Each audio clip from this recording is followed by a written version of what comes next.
धुंधली सुबह थी। झाड़ियों में ओस जमी थी और दूर कहीं किसी बूढ़े कुएं से पानी खींचने की चरमराती आवाज आ रही थी। इसी धुंधलके में मीरा अपने छोटे से कच्चे घर से बाहर निकली।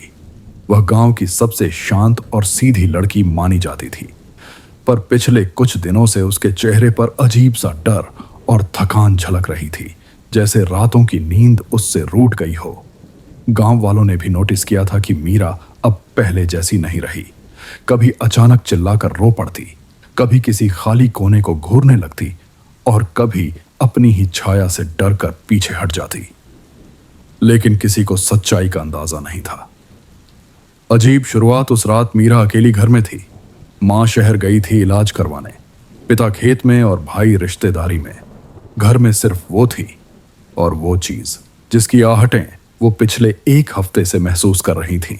मीरा ने जैसे ही दीपक बुझाया, हवा में ठंड बढ़ गई। खिड़की अपने आप 2 बार थक थक करके हिली। वो डर कर उठी और खिड़की का कुंडा बंद किया, पर जैसे ही पलटी, दरवाजे के बाहर कोई चुपचाप आहटें घिसट रहा था। मीरा की सांसें रुक गईं। वो डर के मारे वहीं ठिठक गई जब दरवाजे के नीचे से पीली मिट्टी जैसी धूल अंदर सरकने लगी। सिर्फ धूल नहीं, उसमें चावल के कुछ काले दाने, नींबू का सूखा टुकड़ा और एक काले धागे का छोटा बंडल भी था। मीरा समझ गई, किसी ने मेरे घर पर टोटका किया है। अगली सुबह वह गांव के पंडित के पास गई और सब बताया। पंडित ने बिना कुछ बोले मीरा की आंखों में झांका, फिर नीले रंग की मिट्टी उठाकर उसके माथे पर लगाई। बेटी, जिस पर टोटका होता है ना, उसे रातों में परछाइयां दिखने लगती हैं। तुझे दिख रही हैं क्या? मीरा कांपते हुए बोली। जी, कभी कोने में कभी खिड़की पर वो खड़ा रहता है, पर चेहरा नहीं दिखता। पंडित का चेहरा कठोर हो गया। उन्होंने कहा, यह साधारण चीज नहीं, यह किसी औरत का किया हुआ टोटका है। कोई तेरे जीवन से तुझे हटाना चाहता है। मीरा हक्की बक्की रह गई। कौन? क्यों? मेरा तो किसी से झगड़ा भी नहीं। पंडित ने हाथ रोककर कहा, टोटका हमेशा दुश्मन नहीं करते, कई बार वो लोग भी कर देते हैं जो सामने से मुस्कुराते हैं। रात का आतंक उस रात मीरा ने अपने कमरे में दिया जलाकर रखा, पर आधी रात होते होते दिया बुझने लगा, जैसे किसी ने फूंक मारकर हवा भरी हो। कमरे में अंधेरा गहराता गया, ठंड बढ़ती गई और तभी चारपाई के नीचे से खरखराहट शुरू हुई, जैसे कोई अपने नाखून घसीट रहा हो, धीरे धीरे, लगातार। कौन? मीरा की आवाज कांप गई। चारपाई थरथराने लगी और नीचे से कोई सर घुमाकर जैसे उसे देख रहा हो। काली, गंदी, मिट्टी से लिपटी उंगलियां वो धीरे से बाहर आईं। मीरा चिल्लाना चाहती थी, पर आवाज नहीं निकली, जैसे किसी ने उसका गला दबा दिया हो। और तभी कमरे में वो औरत की सूखी हंसी गूंज उठी। टोटका शुरू तो किया है मीरा, पूरा भी होगा। मीरा बेहोश होकर गिर गई। अगली सुबह गांव में हंगामा सुबह लोगों ने देखा। मीरा के घर के दरवाजे पर सिंदूर का मोटा गोला, नींबू के टुकड़े और एक बर्तन में कच्चा खून रखा था। कोई नहीं मान रहा था कि यह सब रात में खुद हुआ है। गांव की औरतें बोलने लगीं, किसी ने गहरा टोटका किया है, मीरा पर बुरी नजर है, ये कोई पुरानी रंजिश है। लेकिन सबसे ज्यादा डर मीरा को इस बात का था कि अब वो अकेली नहीं थी। वो हाथ, वो परछाई, वो औरत हर रात करीब आ रही थी। मीरा का शक, एक दिन मीरा पानी भरने गई तो उसने अपनी पड़ोसन शांति को ध्यान से उसे देखते पाया। शांति उसकी मां की पुरानी परिचित थी, पर पिछले कुछ महीनों से उसका व्यवहार बदल गया था। जब मीरा गुजरी, शांति ने फुसफुसाकर कहा, कोई तेरे पीछे पड़ा है बेटी, पर शायद तुझे पता भी नहीं कौन। कभी कभी जो लोग तेरा भला चाहते दिखते हैं, वही तेरी बर्बादी के पीछे होते हैं। मीरा रुक गई। शांति ने उसे ऊपर से नीचे तक देखा और धीमे स्वर में बोली, टोटका शुरू हुआ है, खत्म भी होगा, लेकिन बची तू नहीं रहेगी। मीरा का दिल धड़कना बंद सा हो गया। क्या शांति ही या कोई और? उसकी आंखों के सामने दोबारा वही परछाई कौंधी, लंबी दुबली झुकी हुई, जो कमरे के कोने में खड़े होकर उसे घूरती रहती थी। अगली रात सबसे बड़ा हमला। उस रात मीरा ने अपने कमरे की दीवारों पर पंडित द्वारा दिया गया काला धागा बांध दिया। पर आधी रात होते ही धागे अपने आप जलने लगे। कमरा धुएं से भर गया। मीरा हांफने लगी और तभी दरवाजा खुद ब खुद बंद हो गया। खिड़की की सलाखें कांपने लगीं और कमरे के ठीक बीच में मिट्टी से ढकी एक औरत की आकृति आकार लेने लगी। पहले बाल, फिर हाथ, फिर सूखा चेहरा और फिर उसकी आंखें बिना पुतलियों की सफेद। औरत ने दबी आवाज में कहा, टोटका पूरा होने वाला है मीरा, आज तू मेरे साथ चलेगी। मीरा जोर से चीखी। पूरे गांव की नींद खुल गई। लोग दौड़कर मीरा के घर पहुंचे। कमरा खुला तो मीरा बेहोश पड़ी थी और दीवार पर खून से बना एक मंत्र लिखा था, आत्मा बदलेगी, टोटका लौटेगा। मीरा को होश तभी आया जब सूरज सिर पर चढ़ चुका था। सिर भारी था, शरीर कांप रहा था और गले में जैसे किसी ने पूरी रात उंगलियां दबाकर रखी हों। गांव की औरतें उसके कमरे में जमा थीं। कुछ दुआएं दे रही थीं, कुछ शक से उसे देख रही थीं और कुछ फुसफुसाते हुए कह रही थीं, ये लड़की अब साधारण नहीं रही, इस पर छाया बैठ गई है, टोटका उल्टा असर कर सकता है। मीरा ये सब सुन रही थी, पर उसके दिमाग में सिर्फ वही चेहरा घूम रहा था, वो औरत मिट्टी से सनी जिसकी आंखें सफेद थीं और जो उसके बिल्कुल पास आ चुकी थी। उस रात के बाद मीरा ने घर से बाहर निकलना भी कम कर दिया, पर डर ने उसका पीछा नहीं छोड़ा। चप्पलों की आवाज, दरवाजे पर कोई था। देर शाम जब सारी औरतें पानी भरने नहर की तरफ जा रही थीं, मीरा अकेली घर में थी। हवा बिल्कुल शांत थी, कुत्ते भी चुप, जैसे पूरा गांव किसी अनचाही आहट की प्रतीक्षा कर रहा हो। अचानक खट खट खट दरवाजे पर चप्पलों की घिसटती हुई आवाज आई।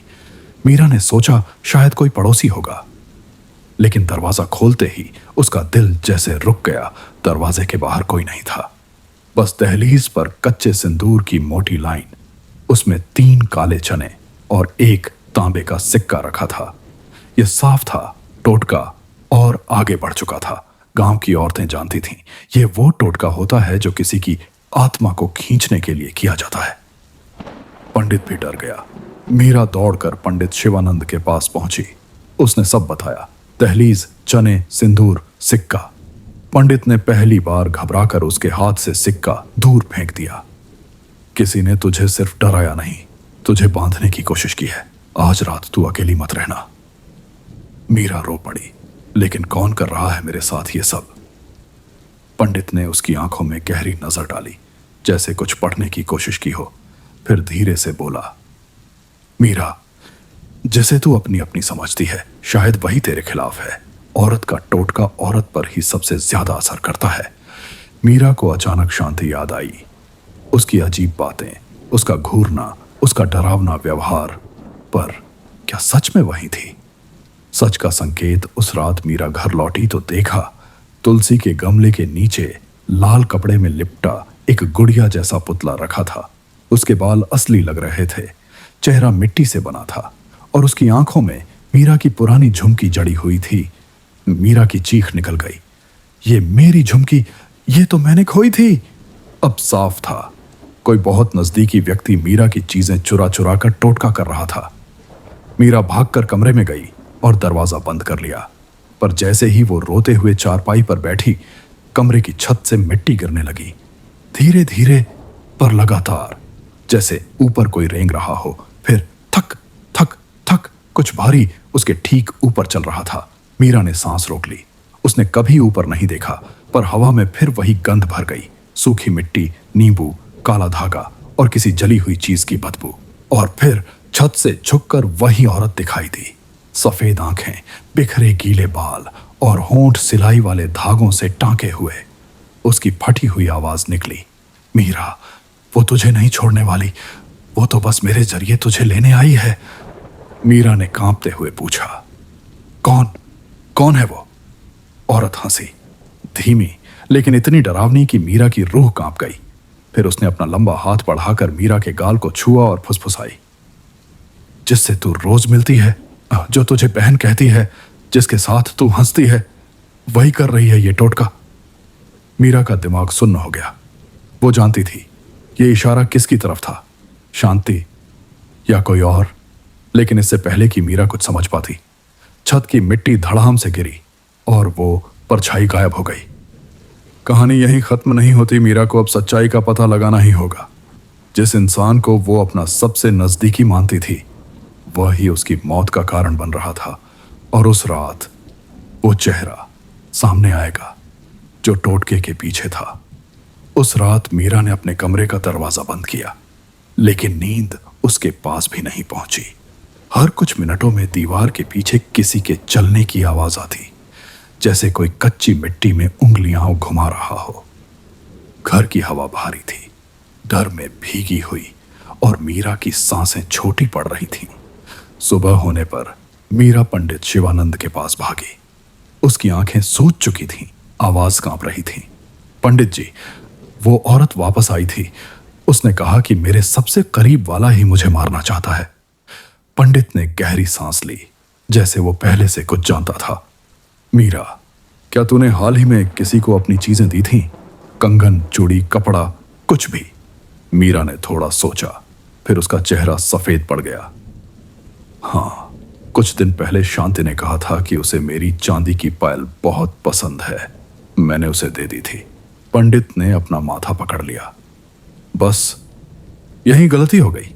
टोटका तभी पूरा होता है जब वह पीड़ित की निजी चीज से जुड़ता है। मीरा के अंदर से एक सिसकारी निकली। क्या शांति ही वो जिसे मीरा अपनी सगी बहन से ज्यादा मानती थी? गांव की पगडंडी पर अजीब निशान। मीरा घर लौट रही थी कि उसने रास्ते में मिट्टी पर अजीब पैरों के निशान देखे।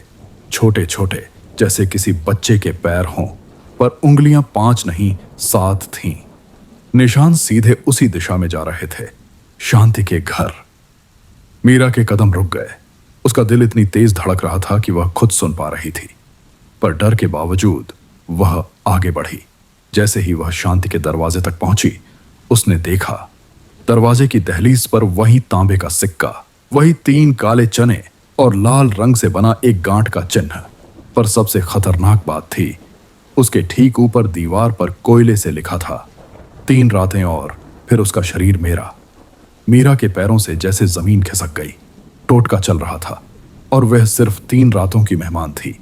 शांति के घर का सच, दरवाजा आधा खुला था। मीरा कांपते हुए अंदर गई। घर में अंधेरा था, बस एक तेल का दिया जल रहा था। मीरा ने देखा कमरे के बीचों बीच एक बड़ा गोल घेरा बनाया हुआ था। उसके चारों तरफ नींबू, मिर्च, हड्डियां और एक कटोरी जिसमें किसी का बाल रखा था। और घेरों के बीचों बीच मीरा की दूसरी पायल पड़ी थी। मीरा की आंखें भर आईं। शांति ने उसकी चीजें चुरा चुरा कर यह सब किया था। अचानक कमरे के कोने से तेज फुसफुसाहट आई। अब तो आ ही गई। मीरा ने मुड़कर देखा। शांति कमरे के अंधेरे में बैठी थी। उसका चेहरा पीला, आंखें गुस्से से लाल और बाल बिखरे हुए। वो धीरे धीरे उठी। उसके कदम जमीन पर खिसकते हुए आगे बढ़े। तूने सब छीन लिया मुझसे। शांति की आवाज टूट रही थी, लेकिन उसमें पागलपन था। सबको तू अच्छी लगती थी, मुझे कोई नहीं पूछता था।